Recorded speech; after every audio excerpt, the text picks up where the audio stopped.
Hey everyone, Dr. Brett Gilbert here, live on Instagram. So excited this afternoon. Just finished up a busy day here at the practice, King Endodontics, right outside of Chicago. And I'm so excited to have an amazing guest for another episode of 3 Questions with Dr. Brett Gilbert. It's been a little bit, and so I'm so excited to welcome in a colleague I have so much respect for, someone who's contributed so much to our specialty, Dr. Ali Nasseh. Can't wait to talk with him, be able to learn more about his journey in endodontics, be able to have him share his thoughts about where the specialty's headed. But most importantly, one of the most fascinating questions that I get from these episodes is, what inspired him? What was the inspiration for Ali to even go into endodontics? And so just waiting for him to join here.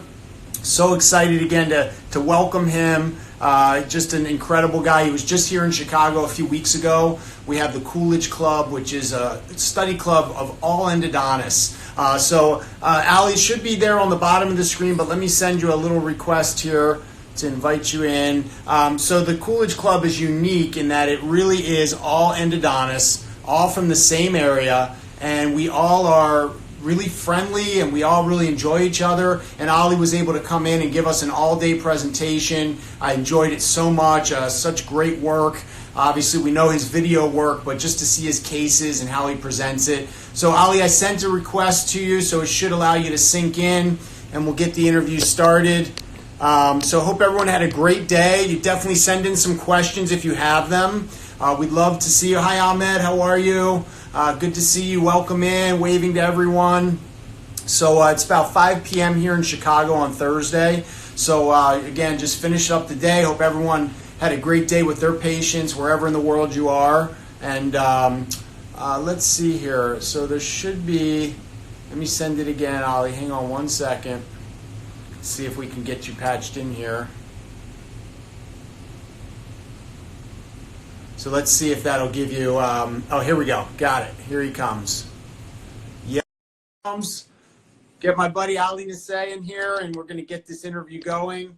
He's got a night tonight. He's got a colleague coming. There All right. How are you? We're on. We are on, man. I'm so fired up tonight to talk with you. So am I, man. That's great. Thank you so much for having me. Yeah, absolutely. So, this project, this 3 Questions project started really for me when the Root Cause movie sort of blew up and everyone started talking about, all the old focal infection theorists coming out and all of that being rekindled. And it dawned on me that, the best response we can give to the public at large across the world is to have all my brilliant colleagues come on and talk about what endodontics is, what it means to them, how they were inspired to take part in this specialty. And so like I told you by message, I've had over 20 colleagues come on from all over the world. You are as distinguished as they come, Ali. I'm a huge fan of yours. If you guys don't know, Dr. Ali Nasseh is the clinical director of Real World Endo. The thing I think that the reason I'm such a fan is because he's a phenomenal filmmaker, and I'm so into documentary film. That's like my thing. And so you really bring it to life for the endodontics, for teaching. I love how you document your travels. And of course, you're a clinician that has contributed so much to our specialty. So I'm truly honored to have you on. Well, Brett, it's such a pleasure to be here, and thank you so much for all the kind words. I just do what I try to do. And it's people like you who make it worthwhile when when I feel that I can connect with you and also your audience at large and share the everything that we all know. You like myself we're clinicians, so we experience things, we see patients, and it's the daily battle. And it's for many people that don't do endodontics as much as we do, it's why not share the knowledge so that everybody can benefit. At the end of the day, as I'm a big believer is it's the patient that gets the most benefit, and that's really what it's all about. Absolutely. So thanks for having me again. Oh, my pleasure, and this is so great. And again, my mission and vision is to educate dentists across the world so that more patients are able to save their teeth, especially in parts of the world, as we both know, where root canal treatment just simply isn't available, isn't accessible. Extraction is the only option, and I think education can go a long way in helping to close that gap so more people can save their teeth and live a healthy life. So Again, so Dr. Ali Nasseh is here. He's a graduate of Northwestern Dental School here in Chicago. The school is no longer, of course, but many distinguished alumni, and you're certainly one of them. Did your endo at Harvard, and you practice in Boston now, right? That's right. Right here in the Copley Square area of Boston. And actually, I had a full day today. Just got done, and I came quickly home and figured try to connect with you. And you know, when you mentioned the question about the root cause and all of all the stuff that has come out, I had a debate with Dr. Ove Peters on this very topic at the Michigan Association of Endodontists a couple of months ago. And in fact, tonight I'm going to go have dinner with Dr. Peters, who's come to our school to give a talk tomorrow morning. So it's kind of funny how it all connects us, that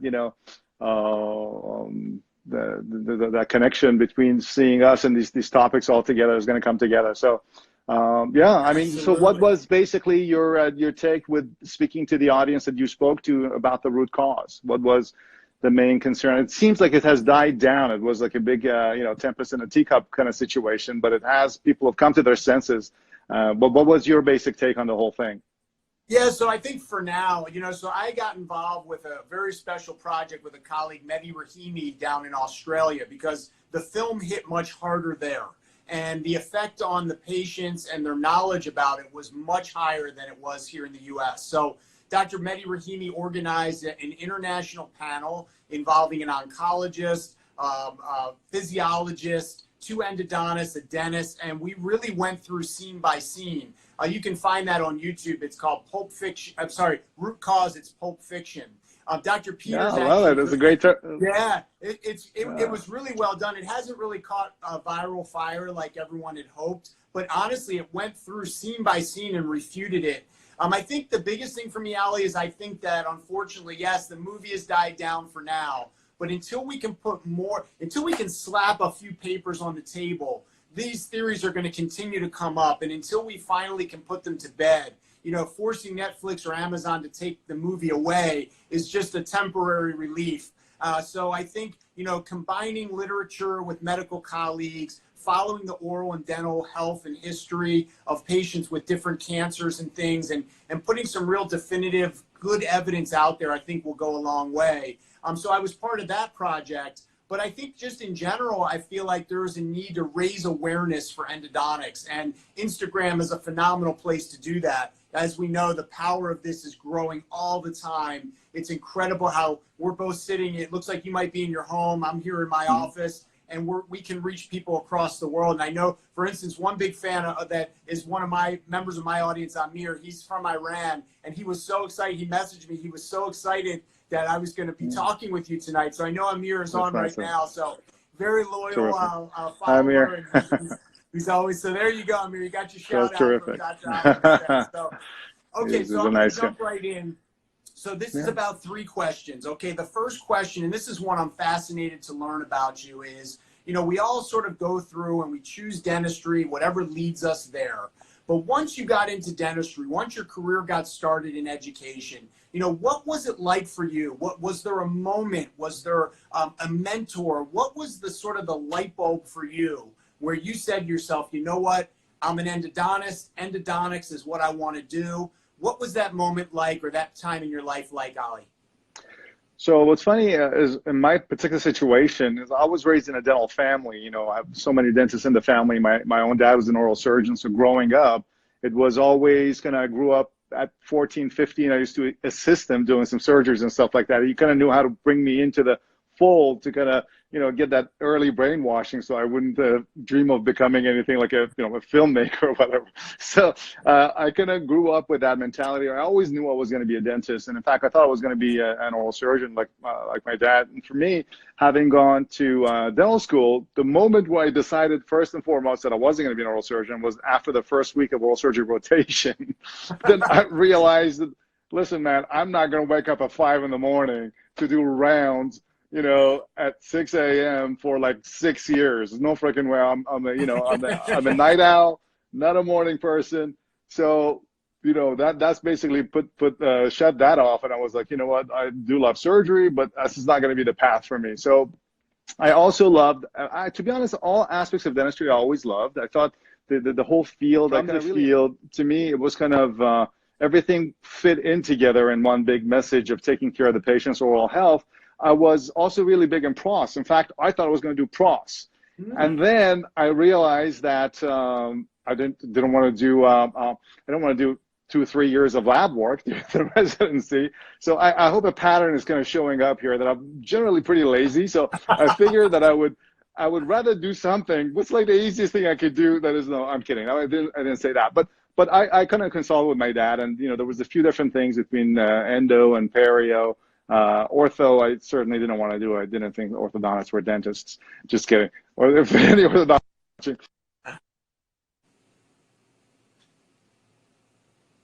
It is, I liked at the time, I liked the fact that endo was a very kind of a clean procedure. It was, you could get immediate gratification for helping a patient.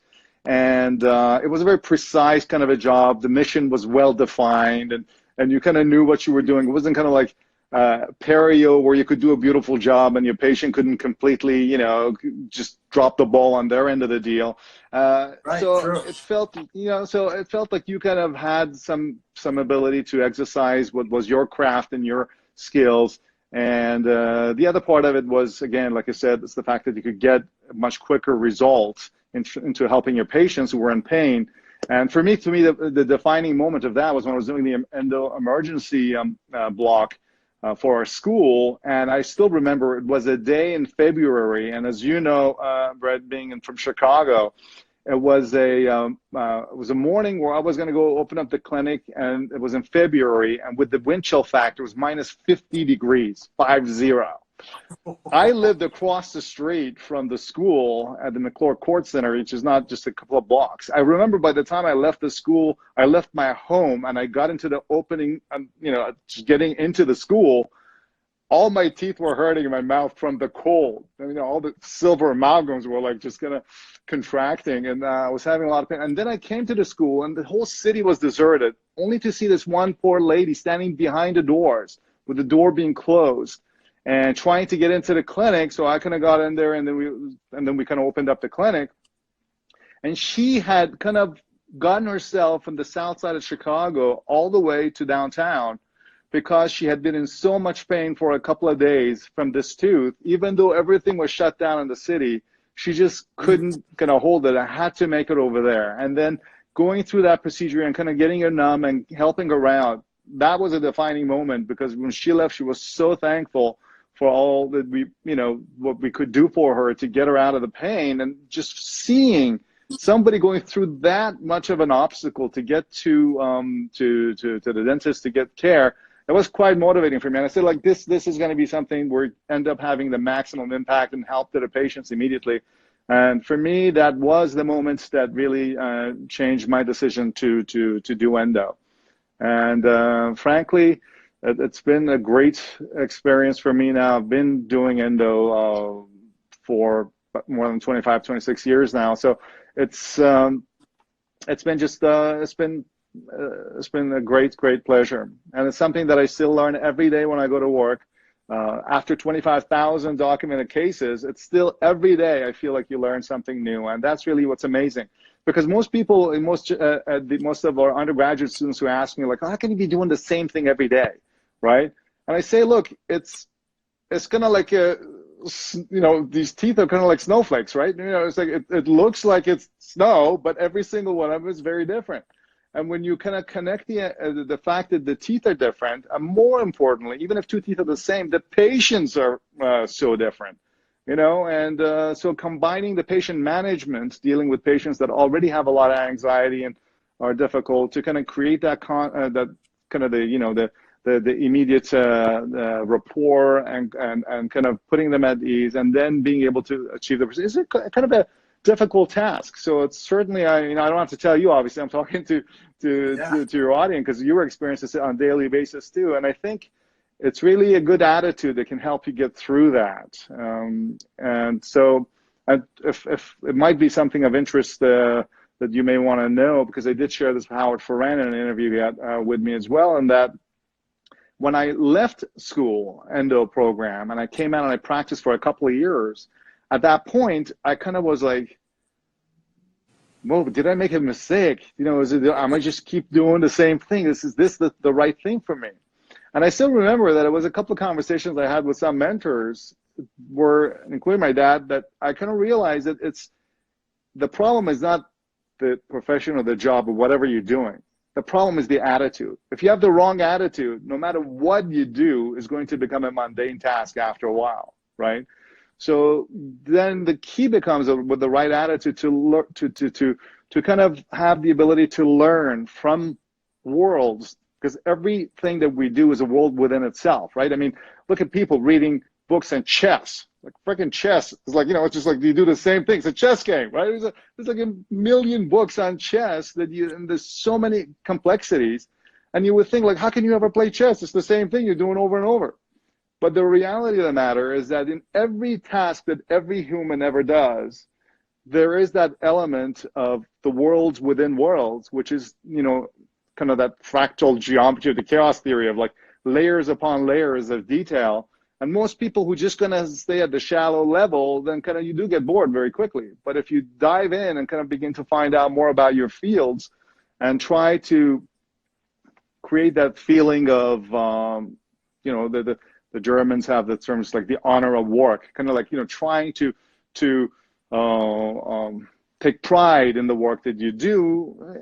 All of us can get a lot more out of the most mundane jobs that any of us ever do. So to me, that was the lesson I learned. And then from there on, after I had a little attitude adjustment and I looked at the procedure and the patient as a whole and the treatment as a whole goal, it has been nothing but wonderful. It's just such a blessing to be able to go to work and help people out and do what we do, and you know, also be handsomely paid for what we do. So that there's nothing wrong with that. Well, you know, it's interesting because our stories parallel quite a bit, because I come from a dental family also, and I also awesome. never dared to think of doing anything else. Like you said, you said some kind of brainwashing, which for sure I was victim to and fell for hook, line, and sinker. But it's the right way of doing it, by the way, if you have kids. my girls are already, they just put their arm out. They're like, we're not being dentists, sorry. But yeah, so I went through a similar experience. I think my dad was actually a general dentist, and so for me it was more, that was sort of my line of thinking. But ultimately, very quickly into dental school, I realized that I might be more of the personality of focusing down on one area. So I went to different specialty offices.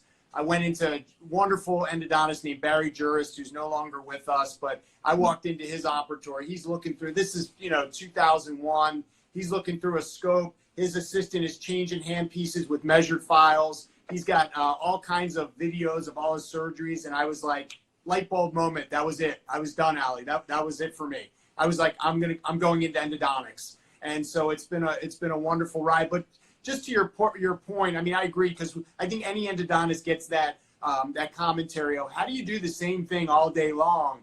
And the way I describe it is, it's actually pretty special to have this tool belt of knowledge, of skill, of experience, and to be able to apply it to, just an infinite number of differences in each individual case and tooth. And yet all the while being able to handle whatever comes your way diagnostically, anatomically, all the challenges that you just mentioned, psychological, all the different things that we deal with. Being an endodontist is not an easy job. It's actually a very stressful job. And to your point, again, you were talking about attitude or mindset. And I mean, we all have those days that we sort of have to drag ourselves through the day, put that smile on our face, because in endodontics, we have two customers every single time, the patient and the referring dentist. Absolutely. And that's also quite unique. And so that's a lot of pressure. It's a lot of stress, but I really welcome it, much like you. And what we can do for a human being in terrible pain, described oftentimes as the worst pain they've ever had. And to call that patient 3 hours later or the next morning and have them be like, you know what, doc, I'm pretty good. I feel pretty good. It's a miracle. It's a miracle.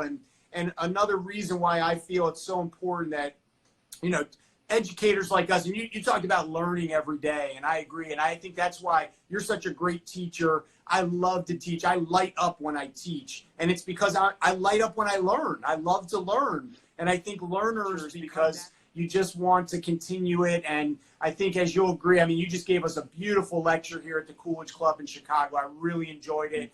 For those that weren't in attendance, you know, Ali's been you know, instrumental in developing some of the new bioceramic materials. Brassler has a wonderful line of them, and just watching all the different applications and the nuances of it. I think I know, you know, the group of endodontists that I call friends, everyone is just enjoying so much having these biocompatible materials compared to what we had 10 years ago and the issues we had. So you've contributed a ton.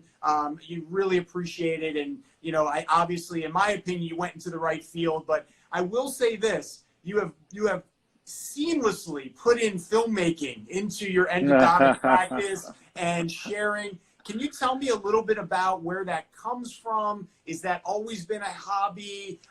I just really am impressed with, and because I do make videos too, I know the effort that has to go into doing that editing. So it must be a passion of yours. Yeah, it is. It does take quite a bit of time. You do get better at it over time, obviously, and so on. For me, historically, what's funny is that, you know, my brother and I, growing up, I have a younger brother, and both of us were big film buffs and so on. And my younger brother, you know, I ended up following the dad's path and going to the dental field. My younger brother went to film school and became a you know, a director and did some projects and so on. What's interesting is that he later on decided to go back to school, and, you know, then he got his kind of a business degree and then into a whole field and got his company and stuff. I did the opposite. I went, after I did my dentistry, I ended up going into kind of getting the film training and so on a few years back. And what was funny though, what's interesting, let me tell you this little story, is because there's a film school here, Emerson College in Boston. It's a fairly good film school. And I used to have a program with them for a while after I did all my stuff, is that I used to get interns from there to come in and do some stuff in my little studio, because I was doing also some other stuff other than just dental stuff. Obviously, I started from doing non-dental stuff and then left into doing the dental stuff. And I think the consensus is, one of them finally came back and told me, is that in the consensus now at the film school over there at the Emerson Film School is that the best way to become to go into the film is to first become a dentist. And the reason why is because these poor guys, you know, they're total creatives, 10 times more creative than any of us could ever be, but they didn't have the resources to purchase the cameras and things like that. So they were always like wondering, oh, how the hell do you end up with this and that, these tools? And of course, being a dentist, I'm also a big tools person. So I love part of the filmmaking stuff because of all the tools that you end up acquiring. But yeah, it takes a lot of time. And even after 500 videos that I've now produced, it still takes me quite a bit of time. I've become faster, but the more, you know, it's just like dentistry and endo, right? You start by doing the easy cases and you keep wanting to push yourself, right? And you want to do more. And then it just keeps, you keep constantly hitting that point of time. And, you know, having a family, having, you know, the 2 full-time jobs and teaching at the school, you know, running the rural dentist is a full-time job. My practice, I still, like a crazy person, practice full-time. And I also, I have no idea why, but I love the patient care part of it, you know, so that's why I can't give that up. And then teaching at the school together, that's, it becomes a source, time becomes the constraint, let's put it this way. So, but, you know, do it somehow, and yeah, it works out, you know, so that's no complaints. Until I have my first heart attack in a couple of years, and then we'll figure it out. But, you know, I talk a lot about self-care and, you know, about, you know, helping yourself with meditation and yoga and different things that you can do. So for a busy guy like you, a high performer, you know, I probably fall into that category too. It's got to be so deliberate, the effort you put into taking care of yourself, because I want to do everything all at one time. Like, I just want to do it all. And sometimes, you know, the human body will tell you to slow down. But you're That's fueled true. by passion. What do you do? Ali, so. What do you do? What is your what do you go to the gym, or do you do any kind of sports?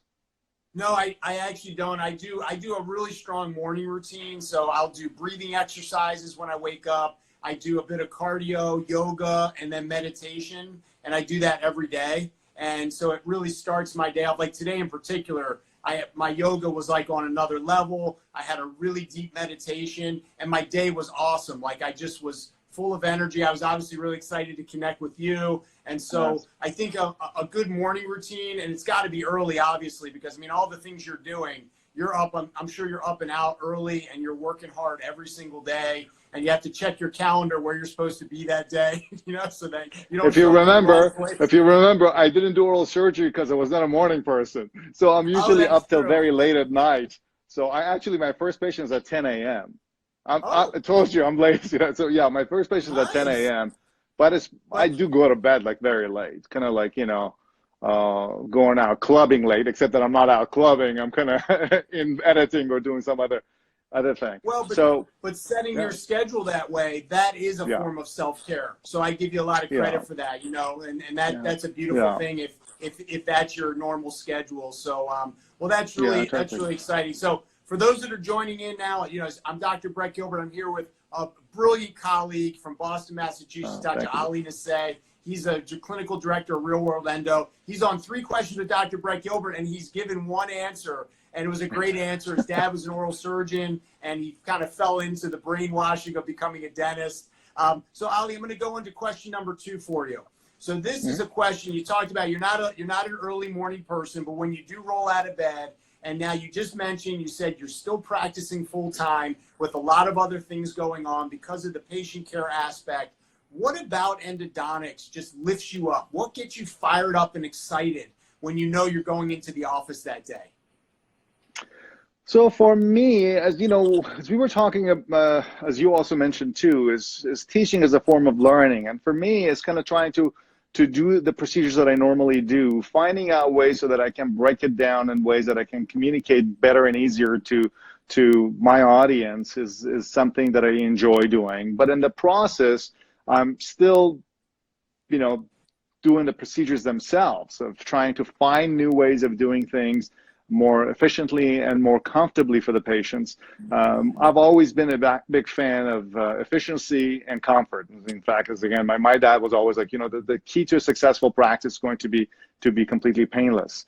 So for me, it's kind of sticking to that requirement that I have myself and achieving those goals that I have based on being able to render the care that the patients are coming to see me for as in a comfortable way and in a efficient way is my main motivator.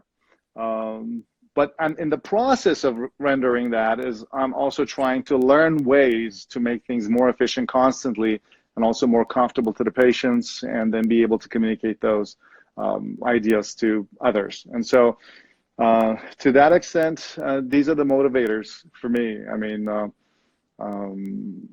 the motivators for waking up and doing this particular thing.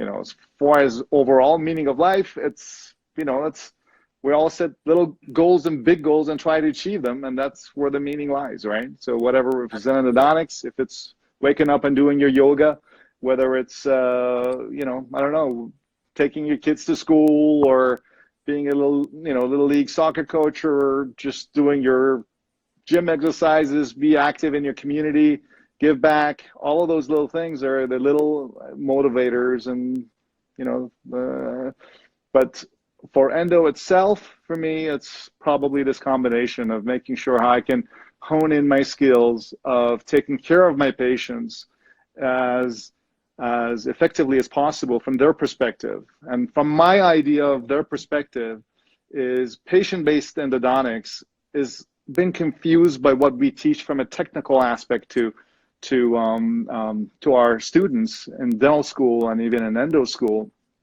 by teaching them processes and somehow forgetting the fact that you're not judged by the x-ray, you're judged by the patient's own experience of their, you know, of your care.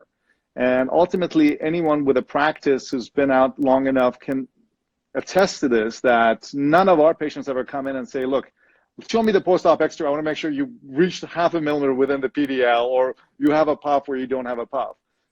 Patients remember the peaks and the valley of their experiences.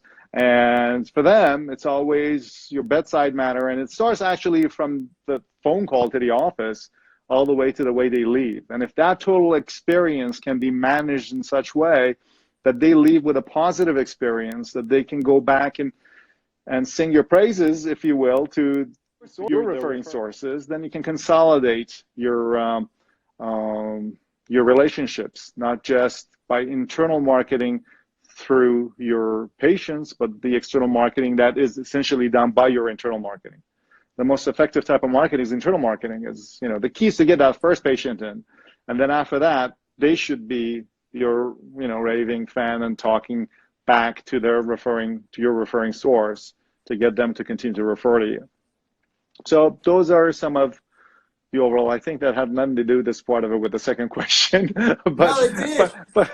but I think the part of the problem here is that, you know, so many of my colleagues I see, they are so interested in investing into more and more technology, as though the technology is going to save them from the most important part of their experience, which is their kind of bedside manner and the way they treat people, right? It's people relationships that is the number one source of your success, the way you treat your patients and the way you treat your business relationships, versus the idea that you have this expensive tool now in your office that everyone's going to be like, oh my God, you know, Mr. Gilbert has this incredible tool. We have to refer all the patients to him because of this tool, which they don't. I mean, we would love to think that that's what they do, but they don't. And they may do that once or twice because of a tool. But if you don't have all the other stuff to back it up, then the tool is just going to be something in a corner, you know? So I think those are important things that oftentimes we forget to teach. Not so much to people that come out. And I mean, people, your audience probably just like some of my audience are experienced dentists that are out in practice. But for the students, the dental students and the endo residents out there, you know, I teach a treatment planning course and I try to kind of talk about these points as much as I can. But I think for the most part, this type of didactic education they get in school is geared towards teaching them processes and techniques rather than, you know, basic principles of success on a private practice and a business side of things, you know. You don't get much of that. You don't get much of that at all. It's very unfortunate. They don't have time. I put together a whole course on business of the practice at our school, and then they said we don't have enough time in the curriculum to put this in. I'm like, oh, okay. Let's study more about, I don't know, Krebs cycle. Yeah, exactly. A little bit more cytokines, a little bit less, you know, how you treat patients. Well, this is a big problem, and I think we're both well aware of the fact that, you know, the educational system, especially with endo, is not really where it needs to be for these graduates to be proficient in it. You know, that's definitely the motivation for me, educating. You know, I've recently released a website devoted to trying to give more opportunities to educate. But I want to acknowledge you, Ali, because I asked you a question, and I, in my own judgment, preconceived what your answer might be, because you've been a pioneer in materials and you've done a lot with, you know, working with different companies, but your entire answer was about patients and about patient care. And that truly came through to me very genuinely, that's really what your passion is about endodontics. And that really, I thought, was so awesome, because I've gotten a lot of different answers and all of them are great answers, but I was anticipating you talking about development of materials and how they can, but that wasn't your answer, and so that was beautiful, man. Well done. No, I mean, Brett, the reality of the matter is that none of these techniques or tools are going to make you a better person if you don't already have the foundations of what it takes to achieve success. These tools are only going to hopefully help you become a little bit more efficient. You could still look at the Washington study, you could still do fairly successful endodontics with hand files, right? If you know what you're doing and if you can irrigate adequately. So I think part of the narrative over the past 20, 30 years, and I can attest to that, is some of that stuff has been driven by corporate, talking points, if you will. But the reality of the matter is that people who are in the academia and people who are really honest with the audience know that it isn't any specific item that you have on your cart that's going to help you become successful. It's going to be your overall understanding of the foundations of success when you're treating a patient that's going to make you successful. And in fact, that kind of leads as a nice segue to the third question that you had in terms of what is it that, what I think is going to be the future big thing. And that's probably going to now totally blow your head, because blow your mind, because oftentimes endodontics is defined as prevention and treatment of disease of pulpal origin, right? And we've spent all of this time talking about the treatment of disease of pulpal origin and hardly any emphasis on the prevention of endodontic disease. And every time one of my patients comes to me and says, look, endo is great, but it's so expensive. I don't say this out loud and because it's not very kind of understanding of their feelings, but oftentimes, the argument there is that, look, it's not the endodontics or the dentistry that is expensive, it's the neglect that is expensive. Most of endodontic disease is preventable. The vast majority of it is preventable. So it all comes by having a better education about taking care of your teeth, brushing, flossing, seeing the dentist, and avoiding those big cavities. So proper diet and proper oral hygiene is all you really need. It's the good old, medical diet kind of axiom of just eat healthy and exercise, right? But nobody wants that. Everybody wants to have a pill that's going to take care of everything else. And the same thing with teeth, right? I mean, if we know that if we can put more emphasis on early schooling education, and for both the parents and the kids, they can avoid all of these dental problems that then gives the dentists the appearance of, oh, you guys are so greedy because you're charging so much for the dental stuff. It's like, no, we're here to fix something that could have been prevented, right? Vast majority. Of course, as soon as you say that to every patient, what's the first thing they tell you? Well, I've been told I have soft teeth. All right, it's not your fault. It's the gene's fault. It's never anybody's fault in our society. It's always blame on something else. But go ahead. The food chain doesn't help either. It's not easy to maintain these teeth, and people really. You're right. They're not trained well. I mean, I feel like my dad was deep in trying to improve oral hygiene. Back in the '70s, but. I appreciate your answer, though, and I agree with you. I think prevention, better education to kids is so important. And I think some of these newer toothbrushes and everything, I see some colleagues joining. Luis Fernandez from London, England is joining us. He's a night owl too, Ali. I know that for a fact. But the other thing is, so again, great answer, and I really appreciate your patient focus. But, I've got to push the question further. So we're 3 questions with Dr. Brett Gilbert. I'm here with Dr. Ali Nasseh. I'm so excited to have him here. But okay, I got to hit you up with the question though, because you've been beautiful in explaining, your commitment to patient care as of course I understand. I feel the same way. But let's go to either. I'm going to give you an either technology or research. From your perspective, what do you see coming down the road that you truly think may advance our specialty? Well, again, I think whatever ways that we're going to kind of help patients address their pulpal disease, it's going to have a preventive component. And I wasn't now just talking about the understanding what it takes to have dental caries, but then in the recognition of early diagnosis of pulpitis so that you could do more vital pulp therapy. What I foresee is techniques improving to the point where many of the procedures that required endodontic therapy or sometimes pre-processed endodontic therapy and other types of more invasive complete pulpectomies could potentially be addressed with less invasive partial, with indirect pulp caps, some type of direct pulp caps, and even partial pulpotomies at the adult level.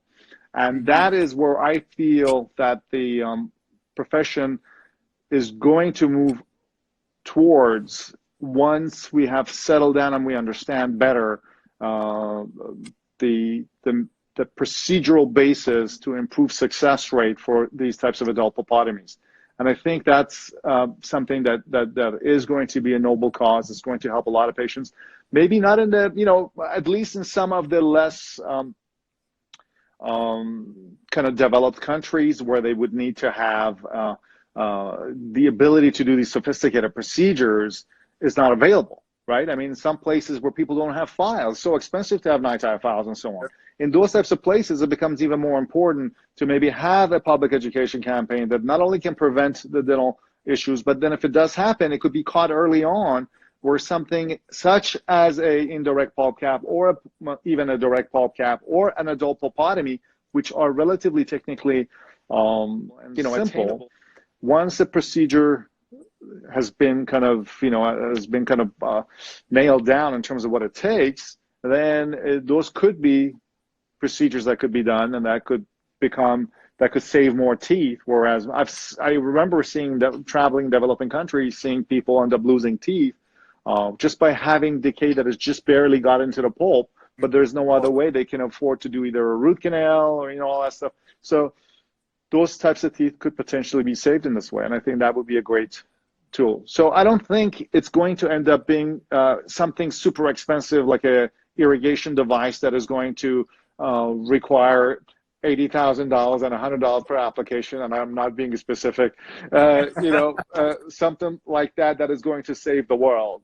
That's more on the business side of things, more on the helpful things, because you said what's going to advance the specialty, not advance the corporate aspects of the specialty. Totally. What's going to advance the specialty is going to be how we can improve the patient's care at the level of the specialist. And I think that these types of things that would deal with early prevention and then early application of these more minimally invasive procedures could certainly help save a lot more teeth. Well, to your point, and I think those are great answers, because I believe awareness, number one, is one of the biggest things. And that's why we're here right now today talking, because I think it's important for patients and dentists to be aware. But something else, I don't know if this is quite on your radar yet, but one of my good friends here at UIC, Jim Bacall, he's developed it. Have you seen his technique on cryo for the pulp? Yeah. I mean, that has legs. Yeah, it does, and that's the whole point. Is that and I think I showed this at the presentation when I was there. I showed that the protocol that I use, that is kind of also a form of cryotherapy, except that it's a little bit simpler to apply. But yeah, I mean, all of these things. But I know what you're looking for. You want some kind of a high-tech answer in terms of what's in that. That was a perfect answer. I loved your answer, and I agree with you 100%. And I think awareness is key. Awareness about hygiene, awareness about diet, awareness about disease, awareness of where you're headed if you don't put in the effort at home with your oral hygiene.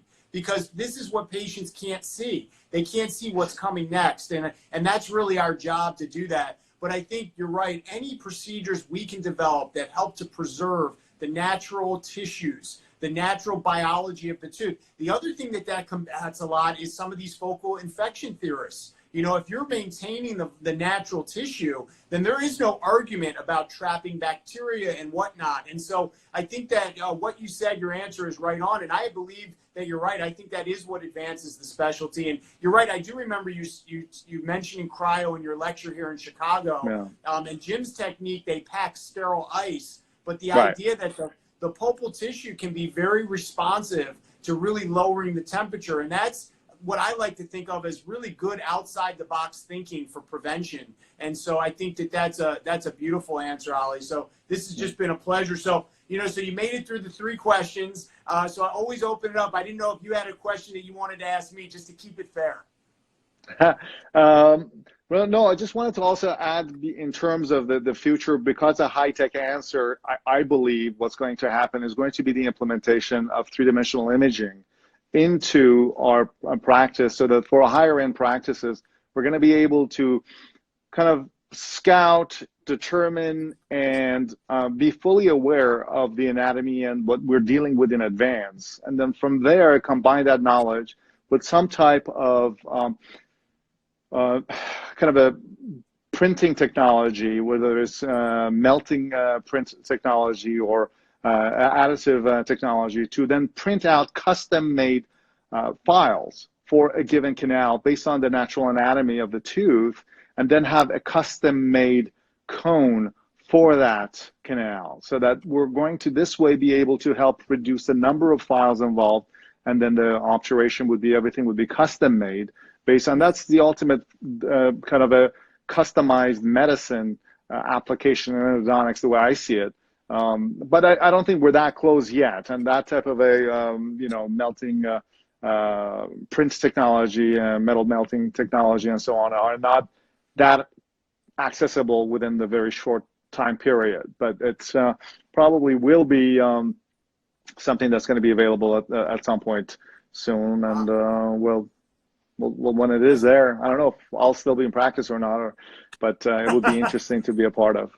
It sounds exciting. I mean, anything you could do Yeah. to custom and obviously to preserve the anatomy. You know, obviously we, in the same way we're talking about sugars and bad diet. I mean, it's clear that with some of the parafunctions that we see, with some of the older, restorative materials that we see, I mean, it's almost more rare not to see a crack in a molar than to see one. And so the more we can do to try to strengthen and protect the tooth structure is going to be critical, because I think we all know endodontics has been done, as you mentioned, with the Washington study. I mean, there's a gamut of range of how well, in our opinion, root canal treatment has been done. And much of it is very successful.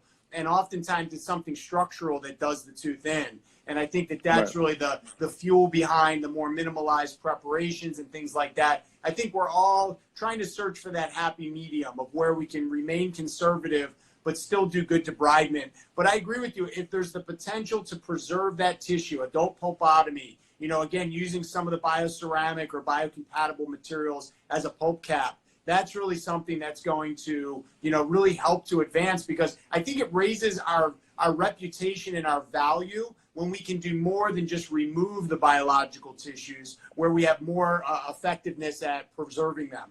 So my buddy Mehdi Rahimi is texting me as we were just talking about it. It's so funny. His ears must have been ringing. So that's awesome. Ali, this has been such a pleasure. I want to be respectful of your time. I'm so grateful for you joining me, for sharing your story, which I really was fascinated to learn about. It's amazing how some of the doctors I've interviewed have a very parallel story to us, which is to say that somehow dental parents are very persuasive for their kids going into dentistry. And I think the merits of it are obviously there, but it is interesting how many of us have been sort of second generation or third generation dentists. And so it is interesting. And I hope, because as you are obviously an educator at university, as am I, there's a crisis right now in education with how much it costs. And I think that that's something where it really scares me to think of where our profession is headed. And I'm hoping that in the same way that we're developing new techniques and ways to prevent tooth disease, I'm hoping that we can find some solution so the best and brightest can continue to go into dentistry knowing that they'll have a profitable career. Do you have any thoughts on that from your perspective? Well, was actually, was going to be my question for you, since you'd asked me a question. I was going to say, do you think, if so, you said your kids are not interested right now, but would you be compelling them, like you said, your parents did to you, that the future of dentistry is safe? Because that itself is an important topic. That's a whole hour right there. We can talk about the future of dentistry, some of the elements that are going on, at least, and this is a worldwide conversation.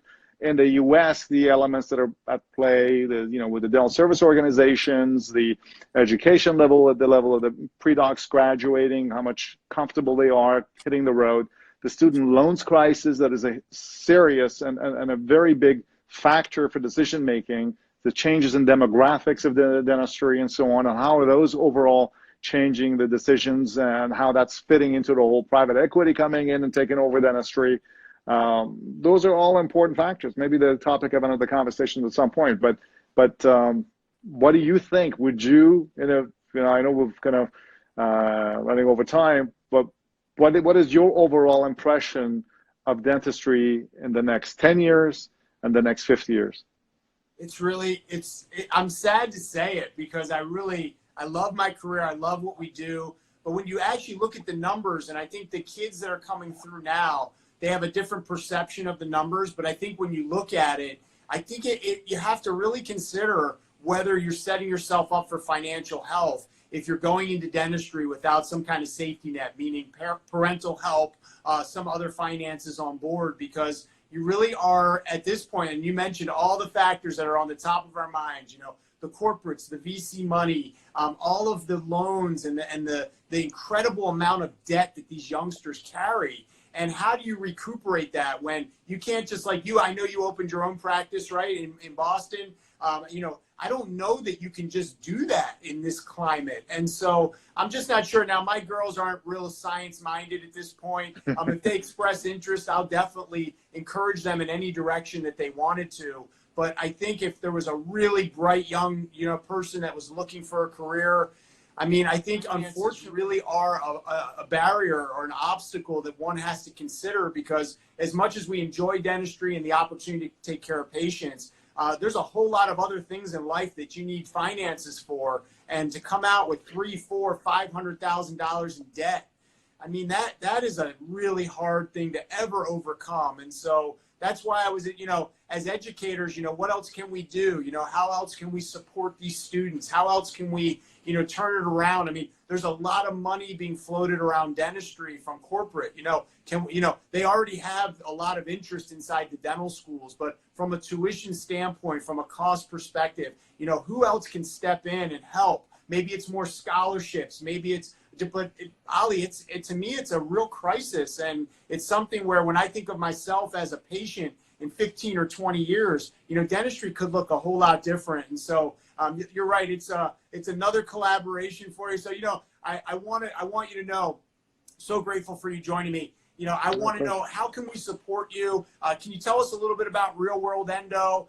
You know, where can people find you? And man, if there's anything I can do to support you there and collaborate, I would love to have the opportunity to do that with you.